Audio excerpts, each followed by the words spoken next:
ఈ వాక్యాన్ని వీక్షిస్తున్న సహోదరి సహోదరులందరికీ క్రీస్తు పేరట వందనములు.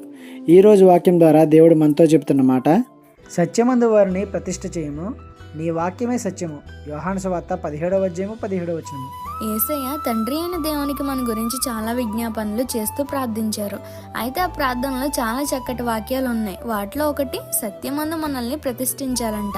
ఆ సత్యం మరేదో కాదు, నీ వాక్యమే అని అంటున్నాడు. సత్యం ఏమిటో తెలుసుకోవాలంటే ముల్లోకాలు తిరగక్కర్లేదు.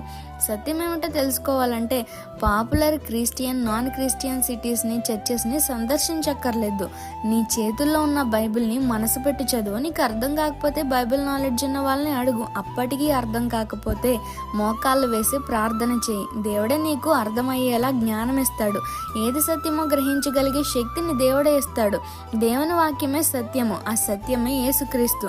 ఆయన యందు మనం ప్రతిష్ఠింపబడాలి. ఆయన కొరకు ప్రతిష్ఠించబడాలి. ఆయన మన కోసం ప్రాణాన్ని ఇచ్చేశాడు కదా. మనం ఆయన కొరకు మనల్ని మనం ప్రతిష్ఠించుకోకపోతే ఎలా? ఈ చిన్న సువార్త పరిచర్యలో మీ సహోదరులు. God bless you. ఆమెన్.